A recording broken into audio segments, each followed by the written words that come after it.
За өдрийн мэнд Монголын наалны дээр радиогийн 3 дугаар сувг бүтээгч радио 119-ийн өдрийн хөтөлбөр үзэл сонсч та бүхэнд хүрсээр байна. Тэгэхээр яг одоо уламжлалт болсон зочин маань хуралж ирсэн байна. Тэгээд нарны цацраг төрийн бас байгууллагын тэргүүн амьдралын дасгалжуулагч коуч Ано багш одоо буюу одоо Атиас уран маань хуралж ирсэн байна. Тэгэхээр бид хоёр одоо өнгөрсөн 7 хоногт өдрийг хэрхэн өр бүтэмжтэй өнгөрүүлэх вэ гэдэг сэдвээр ярьсан. Харин энэ 7 хоногийн сэдв маань болохоор үнэхээр сонирхолтой тий. Цагийн менежмент гэсэн сэдвийн дагуу ярих гэж байгаа. Тэгээд юуны өмнө одоо нэвтрүүлгийн байгууллага хүл авч хуралж ирсэн маш их баярлалаа. За баярлалаа. Бид төр чинь яг энэ нэвтрүүлгээ хийгээд их удаж जैन дөө одоо тий. Маш гоё цувралаар хүмүүст хэрэгтэй бас ганц ч гэсэн юм аваад гараа явахаар тийм гоё лайвуудыг араас нь хийж байгаа. Тэгээд сонсож байгаа та нартаа бас баярлалаа. Урьсан дээгийдээ бас баярлалаа. За баярлалаа. Тэгэхээр хоёлаа өнөөдрийнхөө нэг сэдвээ ярьж эхлэе. Цагийн менежмент гэж яг юу хэлээд байна? Одоо нөө сүүлийн үед хүмүүс чинь маш их нөгөө юу гэдгийг ажлаа төлөвлөдөг болсон, бичиж хэрэгжүүлдэг болсон тийм байгаа. Гэтэл яг цагийн менежментийг хэрхэн зөв яаж хэрэгжүүлэх, цагийн менежмент гэж яг юу хэлээд байгаа гэдэг бас тэр бүр мэдгүй хүмүүс бас байгаа. Тэр хүмүүсийн нэг нь бас би байна гэх. Тэгээд За айгүй гоё сэдв. Одоо бид нар ингээл 24 цаг чи нэг мэтгэл унтаал сэрэл босоол яваал тэгэл завгүй өнгөрөөл нэг харахад л тэрийга ч амжуулаагүй байна, энийга ч амжуулаагүй байна. Уг нь бол яваал гэсэн ирнэ амжихгүй байна гэдэг ааштай тийм. Хийгээл байгаа. Хийхийн хувьд бол хийж байгаа. Цаг хугацааг явуулахын хувьд бол явуулж байгаа хэрнээ хүсэж байгаа амьдрал хүсэж байгаа үр дүнгээ гаргахгүй байгаа. За тэгэнгүүт бид нар одоо ингээд нэг юмыг анзааръя л та. Дэлхийн энэ алдартай яваа, энэ амжилттай яваа, баян байгаа хүмүүс ч гэдэг юм уу те. Энэ хүмүүс яагаад тийм баад юм болоо? Гэтэл яагаад зарим хүмүүс бүр ингээд үнэхээр ингээд яг нэг тийм дээшилж өгөхгүй амьдраад байна те. Нэг хэвэн байгаад байна. Ялгаа нь ерөөсөө цагийг хэрхэн зөв ашиглаж байна вэ гэдэг л ялгаа. Тэрнээс биш одоо Elon Musk гэдэг нөхөрт болвол одоо жишээ нь адилхан 24 цаг байгаа. Надад ч гэсэн 24 цаг. Би тэр хүн шиг адилхан баталцаалтай байж боломжтой хэрнээ яагаад би тийм болж чадахгүй вэ? Тэгэхээр ихэнх амжилттай хүмүүс цагаа зөв зохицуулдаг гэсэн үг. Тэгэхээр хэдүүлээ өнөөдөр яг цагийг яаж зөв зохицуулдаг талаар илүү ярив. Хүн болгон бол одоо миний мэдж байгаагаар ингээл нэг цаасан дээр юм бичээл гардаг. Дэгийж гэдэг. Нэг л нэг төлөвлөгөөтэй те. Өнөөдөр чи юм хийж байна. Энийг хийн. За тэр хийх гэж байгаа юмнуудад чи их учир байна. Цаасан дээр бичгтэй гол нь биш. Бичсэн зүйлийг бид нар яаж зөв хуваарлах вэ гэдэг нь хамгийн чухал. Тэгэхээр өнөөдөр хэдүүлээ нөгөө Стивен Ковигийн цагийн матрац гэж нэг маш гоё матрац буюу нэг юм хүснэгт байдаг. Энэ хүснэгтийг би маш энгийнээр тайлбарлаж өгье. Би өөрөө цагийг бол маш буруу явуулдаг хүн байсан 10 жил юм уу. Бурхан минь цагийг зүгээр л үрдэг хүн байлаа шүү дээ. Зүгээр сайхан урсан өнгөрөөдөг өнгөө юм шиг харьцдаг байсан бол яг тэгтээ би өмнө нь ерөөсөө энэ хичээлийг бүр маш олон үзээд ерөөсөө ойлгоогүй байхгүй. Тэгээд ер нь сүүлийн нэг хэдхэн жил л ойлгож байгаа. Тэгээ одоо яг өөрөө ойлгосон. Тэгээд ойлгоцсон болохоор та тайлбарлаж өгөхөр илүү ойлгомжтой болно. Бид нар аюу гоё амьдрал мөрөөдөөл байгаа. Өөрийгөө хайрламаар байна, хөгжүүлмээр байна, турмаар байна, тэгмээр байна, ингэмээр байна, жаргалтай аймаар байна. Гэл ингээд байгаа хэрнээ энэний чи ард хамгийн чухал зүйл нь цаг л байдаг байхгүй юу? Цагаа гаргаж чадахгүй бол бид нар тэр лөө хизээч очдөг гэсэн үг. Тэгэхээр өнөөдрийн таны тэр цаасан дээр буулгадаг тэр олон юмнуудыг хоёлаа яг зөв байрал руу шилжүүлж тавья гэсэн үг болж гэнэ үү? За тэгээд тэгтээ ингээд нүг яалтчгүй ингээд маш олон юу гэдэг өдрөөр нь 7 хоногоор нь сараар ингээд төлөвлөгөө гаргацдаг.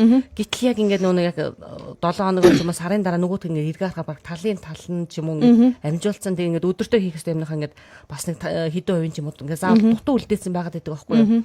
Тэгэхээр ингээд яг адилхан цаг хугацаа биднэрт ингээд өгж байгаа гэд хэлээд байдаг. Гэтэл тэр цагийг ингээд зөв ашиглаж чадахгүй байгаа учраас одоо юу гэдгийг ингээд бас стресстэй, стресстэй, бухимдалтай, хүсүрдэн байхгүй, сэтгэл ханамж байхгүй, байнгын нэг стрессцэн. За одоо энийг хоёлаа ерөөсөө энэ матрац руугаа оруулангууд хэдүүлээ ойлгоно гэсэн үг. За би яг одоо энэ нэвтрүүлгийг сонсож байгаа хүмүүсийг өнөөдрийнхөө ажлын төлөвлөгөөг гаргаад ирээ гэж хэлэх гээд байна тийм ээ. Өнөөдөр та ер нь өглөө боссноос ахуулаад орой унтах хүртлээр яг юу хийх вэ? Тэнд ерөөсөө жижиг том хүүхэд сургуулаас авах хоол хийх одоо яадын те юм угаах одоо юу гэдгийг ажиллаа хийх төсөл дээр суух хичээл дээр суух ном унших бүх юм орно. Том баг гэхгүй. Яг тэгвэл энэ секунд болгон чи миний 24 цагаас хулгайлж яадаг. Бид нар энэ зөвлөлүүдийг миний цагийн хулгайч гэж мэдхгүйгээр л зүгээр гол ажиллаа л хийчих юм бол тэр өдөр бүтэмжтэй байна гэж боддог байхгүй юу? За тэгээд цагууд маш их хулгайлагддаг. Тэгэхээр өнөөдөр хэдүүлээ цагийнхаа хулгайчийг олё гэсэн үг. За нэг ийм дөрвөн ийм тэнхлэг ингээд одоо ингээд нэг нэмэх тэмдэг шиг тэнхлэг татаад тэгээд тэрийг 1 2 3 4 гэд одоо дугаална гэсэн үг. Хуваалцах юм, Ааха. За тэгээд тэрийг хийхээс өмнө эхлээд та өөрийнхөө бүх хийх ажлуудыг нэг газар жигсаага биччих. За жигсааж бичснийхаа дараа яах вэ гэхээр нэгдүгээр тэнхлэхийг би та бүхэнд танилцуулж өгье. За тэгээд таны бичсэн ажлуудаас нэгдүгээр тэнхлэхийн ажил байвал шууд тэр нэг дээрээ зоогоод яваарай. Тэнхлэхийнхаа дээд талд 1 2 тэгээд 3 4 гэж байна гэсэн үг шүү. За.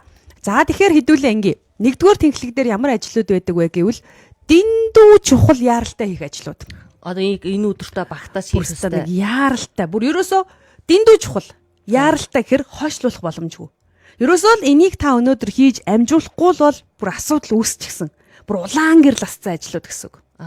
Одоо жишээлх юм бол бодъё л доо. Жишээлх юм бол нөгөө нэг юу гэж бодъё. Одоо юу гэдгийг имлэг явах. Бүр би өвдөд бүр болохоо байлаа штэ тий. Түргэн дуудаад явахгүй. Тэгэхгүй нөгөө өвчнийхээ тэгнэ гэж байхгүй штэ. Чи түр байж яах вэ? Би ажилдаа байна хөө. Тэгээд ажиллаад усчаад имлэг рүү явъя гэдэг хүн байхгүй штэ.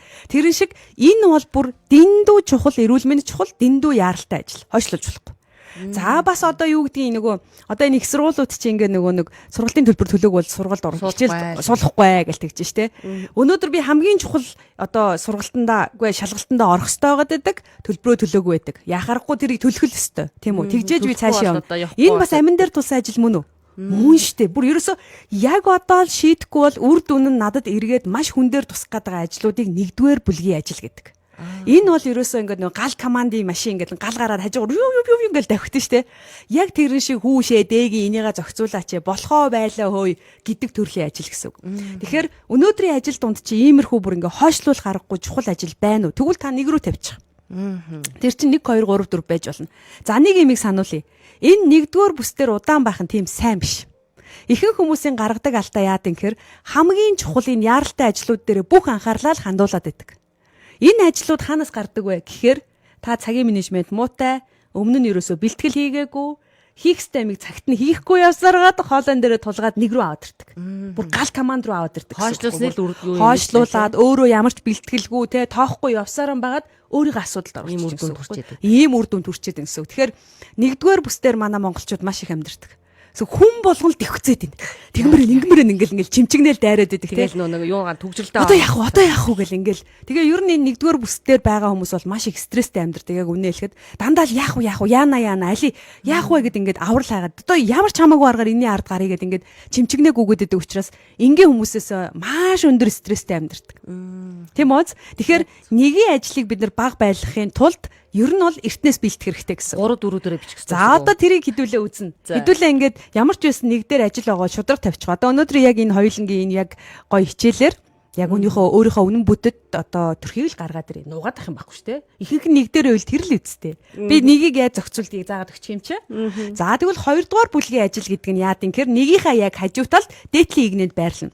За энэ ажил болохоор нэг тийм яаралтай биш ажил хэрнээ маш чухал ажил. Тийм ажил ямар ажил байж болох вэ? Нэг яаралтай биш заяа. Та ингээд аюу чухал. Та одоо ингээд нэг тийм өнөөдөр ингээд тэрэнд ингээд нэг цаг гаргахгүй юм шиг хэрнээ тэр өөр чухал гэдгийг та мэддэг жишээ нь юу байж болох вэ? Маш олон асуудал. Юу энэ тэр жишээ нь юу байж болох вэ? Одоо жишээлбэл яг надад ингээд яг нэгдүгээр ингээд жагсаа авчих юм бол маш олон 3 4 ажил байгаа даа байхгүй юу? Тэгээ тэрний ингээд хоёрлоо оруулж болохгүй байгаа даа. Тэгэхээр эхлээ таних бол ихэнх нь дандаа нэг дээр байдаг. За хоёрын ажил гэдэг нь яад юм бэ гэхээр маш чухал ажил мөн. Жишээ нь англи хэл сурах, турах, тэ эрүүл амьдралаа хэв маяг, хүүхэд хүмүүжүүлэх, шалгалтанд бэлдэх бүгдөө амар чухал ажил үстэй.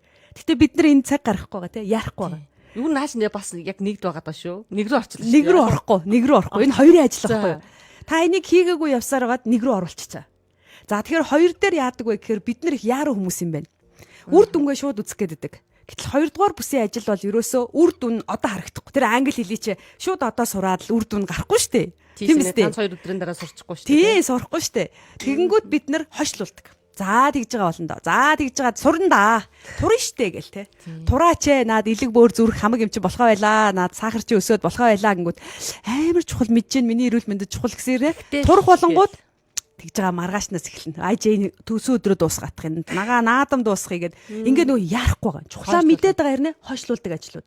Тэгвэл та хардаа үр дүн нь ирээдүйд гарах ажлууд байдаг байхгүй. Хүмүүс болохоор үр дүн яг одоо үзэх гээд байдаг. Жишээ нь тэр нэгдүгээр бүлгийн ажил бол шууд ингээд хийгээл үр дүн гардаг ийм ажил дээр төвлөрдөг гэсэн үг. Гэтэл дэлхийн амжилттай хүмүүс аль бүс дээр нь байдаг гэхээр хоёр дээр амьдэрдэг. Дандаа. бид нар би баг нэг дээр бид нар нэг дээр амьдэрдэг, дандаа төвхөцөж амьдэрдэг. Амжилттай яваа хүмүүс болохоор яад юм гэхээр ихэнх цагуудаа зөв зохицуулчаад дандаа өөрийгөө тэр сурж хөгжих, ирээдүйд үр дүн нь гоёор гарах цаган дээрээ хөрөнгө оруулалт хийдэг. Ялгаа нь бид нар болохоор энэ дээр байдаггүй. Тийм дандаа нэг дээр байгаа. Дандаа нэг дээр ихэнх нь нэг дээр. За одоо та бүр 3 4 рүү орохоор яана би бас наан ч юм байгаа гэ хэлэн заяа. За тэгвэл хоёлаа одоо ингээ 2 дугаар бүсийн ажил танд байна уу? Жишээ нь танд ингээ өнөөдөр ном унших, хүүхдээ хүмүүжүүлэх, те одоо яадаг чи сургалт одоо суралцах, хичээл бэлдэх, англи хэл сурах, эрүүл мэндэд анхаарах, ирээдүйд хөрөнгө оруулалт хийх ажлууд гэсэн үг байхгүй юу? Үр дүн нь тодорхой хугацааны дараа. Тийм ажлууд байвал та 2 дээрээ биччих. За тэгвэл 3 дугаар бүсийн ажлыг харчи тийм ээ. Нэх яаралтай биширнэ чухал. Нэх тийм яаралтай биширнэ чухал ажил заяа. Тэр нь бүр айгүй инээдтэй ажлууд орно. Нэх тийм одоо яаралтай биш. Тэгсэн хэрнээ чухал. Үгүй биш би буруу хэлчихэв. Нэх тийм чухал биш ажил. Тэгсэн хэрнээ яаралтай. Нэх тийм чухал биш заяа. Одоо жишээ нь хоол хийх. Тийм нэг яаралтай биш. Тэгтээ чухал. Хийх нь чухал. Тий одоо жишээлбэл ингээ харах юм бол хоол хийх гэдэг чинь уг нь бол ингээд одоо юу гэдгийг хүүхэд өлсөд байгаа байхгүй юу? Хүүхэд өлсөд байгаа учраас гэрийнхэн орой ирэх гээд байгаа учраас та яарад хоол их хэвээр. Тэгэхээр таны хувьд тийм чухал ажил биш. Ер нь бол. Тийм. Тэгтээ. За. Тэгтээ одоо энэ 3 дугаар бүлгийн ажил бол яадаг ажил юм бэ гэвэл хүнтэй хамтраад хийх боломжтой. Хин нэгнээс тусламж авах боломжтой. Та заавал хийх шаардлагагүй, тийм ээ? Хин нэгнтэй хамтрах юм бол хурдан энэнийг хийчих боломжтой тийм ажлууд 3 дугаар бүсийн ажлууд байдаг гэсэн үг. За тэрэн дотор жишээ нь та харалтаа хоол хийх. Би одоо ингээ хичээлээ заагаад завгүй байж илаа гэхэд миний хувьд хоол хийх чинь тийм чухал ажил биш байхгүй юу? Гэтэл нөхөр өлсөд байна, гэртээ ирж гин гэхээр би тэгэл босоод хоол хийхээс урахгүй. Тэгэхээр энэ ажлыг бол би яаж зохицуулж байна гэхээр би өөрөө тэрэнд оролцмооргүй байгаа учраас бүр болохгүй бол хоолыг захиалаад өгчих жишээ нь. Нэг бол хөрөгчин төрүүлээ бэлтчихэж байгаа. 7 хоногор хоолыг бэлтчихнэ гэдэг чинь тэр цаг сулраа гараад ирчих. Нэг бол би бүр болохгүй л ээжигээ дуудаад ээж та гяс орж ирээд нэг сайхан хоол хийж гараач. Би хийх алдгүй байгаа энэ ажлыг. Бид нар ийм ажил дээр маш их цаг алддаг.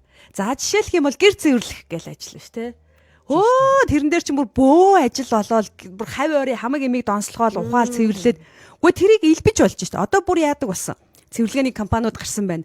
Үр хүүхдээсээ гоо минийхөө шалаа арччих, минийхөө ингэчих, минийхөө аяга угааш, минийхөө гэдэг ингээд зохицуулна. Та заавал бүгдийг хийх албатай биш.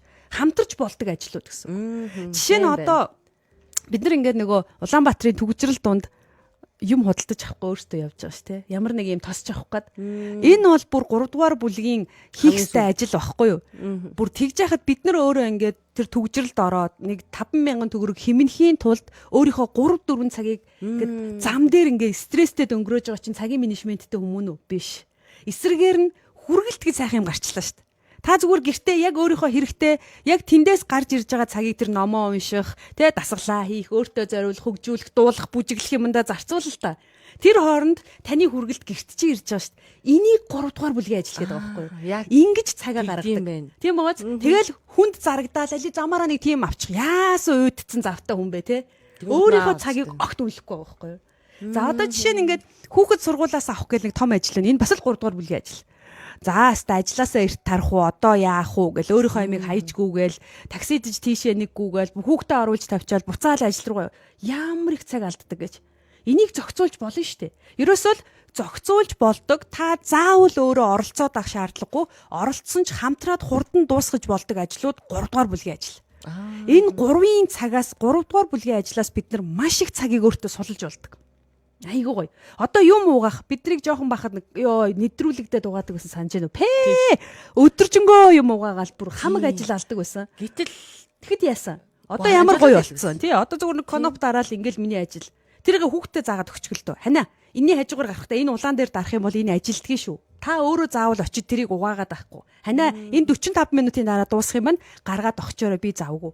Тэгэхээр би өөрийнхөө цагийг үнэлээд байгааз би өөрөө хийхсгүй заавал шаардлагагүй ажлуудыг хүн рүү шилжүүлж сурна. Энэ бол нэрээ айгүй хөөрхөн харилцааны техник шаарддаг маш гоё. Би бол энэ 3-ыг супер ашигладаг байхгүй. Панаалж байгаа л юм аялгээд өөрийнхөө ажлыг хийдэг. За тэгвэл 4 дугаар бүлэг гэж нэг ажил байна. За энд яг ямар үг вэ? За наадах чи өстой явааргүй. Чухалч биш, яаралтаач биш. Тэгтээ хийх өстой. Хийхгүй шүү дээ. Шаардлагагүй ажлууд. Юу юм тийм ажил үү? Ямар ч хэрэггүй яарад ах тийм ажлууд юу идэх юм? Бидний цагийг үрдэг ажлууд. За хаста нөгөө нэг Хилээ үнэн Facebook ухан тий. Уцаар дими чэлчин. Тэгэн гутаа нөгөө нэг бас ингээд найзуудтайгаа уулзаад тий гадуур сэлгүүцэн дими тэнэн тий за олон ангит киногоо үзээд ингээд хөвтөн зүгээр өстө нэг цагийг зүгээр дими үрдэг хүмүүс. Тэрнийгээ тэгж байгаагаа мэдхгүй тий. Тэгэл ястай. Тэрийг айгүй гоё ингээ хоббигоо тайлж гин, стресс тайлж гин, даадуудаа өөртөө цаг гаргаж гин гэд. Тэгээд та нар ингээ боддоо 4-р бүлгийн Facebook ухаа таны цалин нэмэгдэх юм уу? Гэртээ тэр олон ангит кино үзэж хөвтөө та турах уу? Тэ? Таны амьдрал сайжрах уу? Тэр танд ямар үр дүн өгч гин гэж бодлоо. Тэгэхээр ийм битгий. Тэнхлэгийн доотлолт байгаа 3-4 дээр амьдраад байгаа хүмүүс бол ерөнхийдөө одоо юу гэдгийг өөртөө ерөөсөө анхаарал тавьдаггүй төрлийн хүмүүстэй орно. Ер нь нөгөө амжилттай яваа хүмүүс чинь 2 дээр л амьдардаг. Бид нар болохоор яаж ин 3 1 3 1 3 4 гэх нөгөө бусдын бүгдийг эзэгэнчиж байгаа байхгүй юу? Бусад орон зайг нэг. Бусад орон зай нөгөө бүтлгүү яваа хүмүүсийнх нь орон зай дээр бид нар амьдраад байгаа байхгүй юу? Цагаа ерөөс яваад байна. Яг яваад байна. Тийм байгаа сте. Тэгэхээр одоо хоёулаа харъя.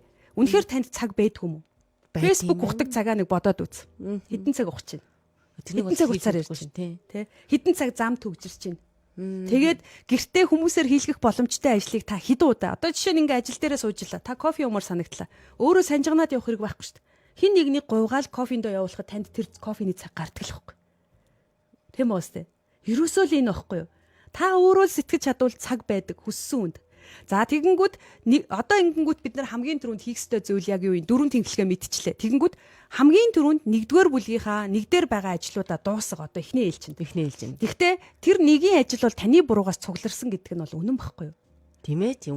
Та өөрөө тэр 3 дээр байхад хийгээгүй, 2 дээр нь хийгээгүй, 4 дээр дими тэнээд сэлгүүцээд ингээ те цагаа дими үрчээд тэгээд цагийн тулгаад 1 дээр ирчээд орилоодгүйгээд байгаа байхгүй юу? Энэ бурхан бурхны шийтгэл юусоо биш шүү дээ. Тэгээ энэ асуудал ингээ газраас ургаа гараад ирсэн юм байхгүй. Та өөрөө л баггүй юу? Тэгэл ерөөсөө нэгийнхээ хариуцлагыг үүрээд тэгээ ийм байдгийг. Яг саяны 4 тэнхлэгийг мэдээд ойлгоо сурчгаар амьдрал ямар гоё амархан болдог гэж. Бурхан минь. Бүх ажлуудаа зөв тийш нь хуваарлаад эхэлдэг байхгүй. Тэгэл ихэнх нь 3 ажил 4 ажилладаг. 4 хийхээ болол 4 багсгаал тэндээс гарч байгаа цагаа 2 лугаа хийгээл тий? Болж игүүл те тэр Facebook ухдаг 30 минутанд нь подкаст сонсч өчтэй. Зүр дасглаа хийчээчтэй. Нэг бол зүгээр гоё хөгжим сонсооч. Тэгээ бүр яг нэг өөрт хэрэгтэй. Зүг байгаас те. Тэнгүүд 3-аас дахиад цаг гарна. Өөрийнхөө хийдэг зарим ажлыг яг тохирсон хүмүүст нь хуваарлаад өгөнгүүт тань дахиад цаг гарна. Тэрүүгээр та хоббигоо хөгжүүлэлтэй. Жаргаалтай өөрийгөө. Дахиад 2 лугаа ичих. Тэгээд ингээд 3-4-өөс гарсан цагаа 2 луу хийгээд хахаар 1 рүү очих ажил байдгүй сүултээ. 1 рүү ерөөсөө ажил баг очихоо болдог. Тийм гоё болдог. Тэгэхээр амжилттай хүмүүс, амжилтгүй хүмүүс хоёрын ялгаа нь ерөөсөө бие махбодын хувьд, эрүүл мэндийн хувьд ялгаа юу ч байхгүй. Хамгийн гол нь энэ толгой. Энэ толгойн доторх ажиллагаа нь тэ цагаа яаж үржиж ийн одоо юу гэдгийг хэрэгжүүлж байгаагаас л ялгаатай байна. Тийм яг нэг цагийн менежмент яг энэ хичээлийг үздэг бол харамсахаар байлаа. Харин тий. Тэгээ энэ хичээл өөрөө бүх юмны үндэс. Одоо ингээ хүн болгоны нөгөө гоншгондог би өөртөө цаг гаргаж чадахгүй байна, өөрийгөө хайрлаж чадахгүй байна. Би өөртөө сургалтанд сууж чадахгүй байна, би тэгж чадахгүй байна, би ингэж чадахгүй байна гэдэг байгаа бол энэний ерөөсөө л хамгийн гол ард нь байдаг юм. Та цагаа зөв зохицуулчвал цаг танд бүр хангалттай их байгаа. Боломж бүх хүнд боломж байгаа байхгүй юу те. Тэгэхээр бол хүссэндээ хүрэх боломжтой ийм гоё арга байна. Тэгээд энийг нөгөө яг ингээд нөгөө онлайнаар ярьж байгаа болохоор хүмүүс сайн ойлгохгүй ч магадгүй. Нөгөө хүснэгт мүснэгтэй хараад яг ингээд сургалтанд суугаад өөрсдөө ингээд хамтдаа дадлага ажил хийгээ явал бүр сайн ойлгоно. Гэхдээ ер нь бол ойлгомжтой гайгүй л байгаа шүү дээ. Би нөгөө нэг өөрийгөө одоо бүр ингээд өөрөөсөө ичээд байгаа байхгүй юу? Ингээд ягаад гэвэл бүр ингээд ихэнх нь нэг дээр тэгээ 3 4 дээр байгаад байгаа байхгүй юу? Гэтэл 2 дээр яг юу ч байхгүй байгаа. Тийм.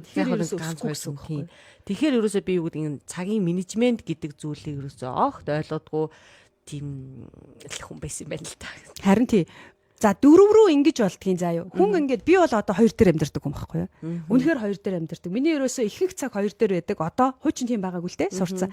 Тэгэнгүүт одоо би ядрааддаг. Одоо ингээд 2 дээр хит их байхаараа өдрийн хичнээн цагаар компьютерийн хон суугаад ингээд ажиллаангууд маш их ядардаг. Тэгэнгүүтээ өөрийгөө ажилласаа хөндөрүүлэхийн тулд хүчээр 4 рүү шиддэг. Гараад Facebook уух, кино үз, гарч найзуудтайгаа уулз, дими тэн гараатхаа. Заримдаа бүр юу ч хийхгүйгээр компьютер унтраагаад 4 рүү ороод ингээд олон киног араараас нь ухсаргаад дуртай юмаа идээд хөвтнө. Тэгтээ удаан тэгж чадахгүй. Нөгөө дөрөв дээр очиж жоохон өөрийгөө одоо тайвшруулж амраачаал тэгэл буцаал хоёрлогоо фью гээл цаг хугацаа алдаад ингээл гүгэд орчих жишээ нь. Тэгэхээр хүн өөрийгөө ингэж дадлагжуулж болд юм бэл. Хүн яг өөрөө. Тэгээд хүний бие чинь бас гоё юмд дуртай байлаа шүү дээ хүний тархич. Бас ингээ гоё хөгжөөд ингээ гоё энтер ингээд би өөрийнхөө хийж байгаа тэр 2 дугаар бүсийн ажилласаа их кайф авдаг болохоор миний тарих хүртэл ануу чи зөндөө удаан дөрөв дээр хөвтчлээ одоо болооч ээ хоёрлогоо яв тэр юмаа хий. Гоё юм humаа сур хөөе гэд ингэж байгаа юм шиг ингээ сэрээдэг гэ боддоо. Багшаа нэг юм асууч.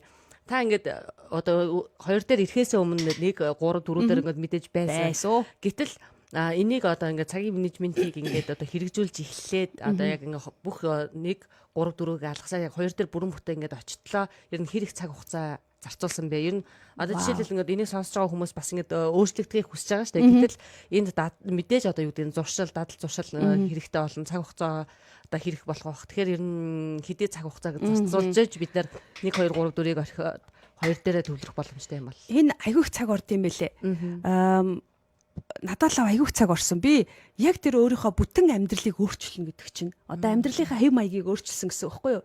Бүр оронгоор нь эргэтэл гэсэн үг. Би баг одоо сүүлийн 4 жилийг яг битүү зарцуулж байна гэсэн үг.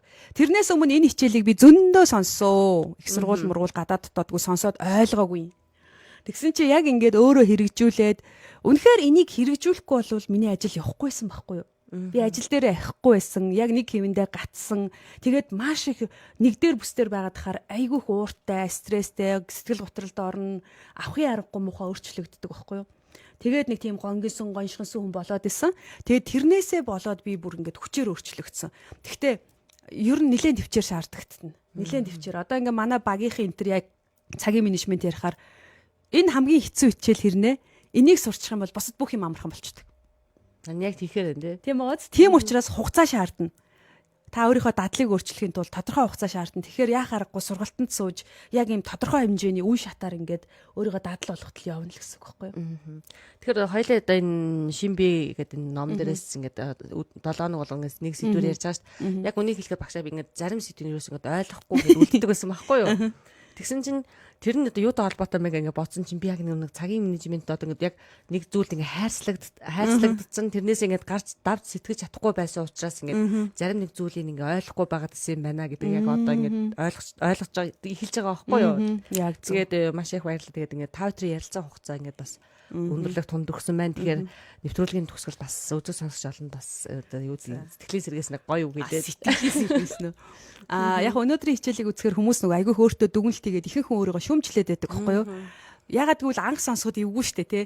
Хоёрынх нь л дандаа л мундаг, бусдууд нь байхгүй гэдэг ингээд нэг эвгүй байдалд оруулаад байгаа ч юм шиг, таныг дорд үзээд байгаа ч юм шиг тий. Тийм мэдрэмж төрнөө. Гэхдээ эн чинь бол зүгээр л төр зургийн мэдрэмж. Та эндээс гарах боломжтой. Эн чинь зүгээр энийг сонсож байгаа нь бас нэг талын аз штэ. Эн чинь өөрөө танд яг одоо өөрчлөгдөх боломж байна штэ. Танд бас ийм гоё юм боломж өөрийгөө амар тайван байлгах, өөртөө гоё хүссэн юмаа хийх, тэр цагийг гаргах, аргыг чинь зааж өгж байгаа. Тэгээ таны одоо хэн байх хамаагүй ирээдүйд та цагаа удирдах хэн болох нь айгүй чухал учраас зүгээр л өнөөдрөөс ахуулаад энэ цагаа удирдах тал дээр яг саяны аргыг энэ хичээлийг дахиж эргэж сонсож жоод юмаа бичиж байгаа зааврынхан дагуу өөртөө ажиллаад үзээрэй. Тэгээ бүр болохгүй бол тийм ээ одоо яг энэ цагийн менежментийн талаар сургалтанд бас гоё хамрагдаад ингээ үргэлжлүүлээд яваарай. Үр дүн бол үнэхээр супер гардаг. Өстой танд өстой санхүүгийн эрхчлөө гэдэг шиг оюун санааны эрхчлөө гэдэг зүйлийг өгдөг зүйл бол яг энэ цагийн менежмент гэдэг хичээл байгаа. Тэгээ амжилт хүсье. За маш их баярлалаа. Тэгээд яг өөрийгөө өөрчилж чадсан тэр цаг мөчөөс эхэлж одоо яг гайхамшиг гарт нь орж ирдэг гэж би боддог болсон, итгэдэг болсон. Тэгээд 7 хоног болгоны лав гарагт одоо хүрэлцэн ирээд энэ гайхалтай сайхан Шинби сургалтандаасаа гарын авлагнаасаа ингээд бит хоёр ярилцдаг байгаа. Тэгээд өөрийнхөө үнэтэй цагаас бид бүхэнд одоо ингээд тусалж зарцуулдагт маш их баярлалаа. За баярлалаа. Өдрийг сайхан өнгөрүүлээрэй. За баярлалаа. Монголын үндэсний олон нийтийн радиогийн 3 дугаар сувг бүтээгч радио 119 өдрийн хөтөлбөр үргэлжлэн та бүхэнд хүрчээрэн. Тэгээд хэсэг хугацааны дуу хөгжмийн завсарлагын дараа дараагийнхаа нэвтрүүлгээр иргэд болцъё.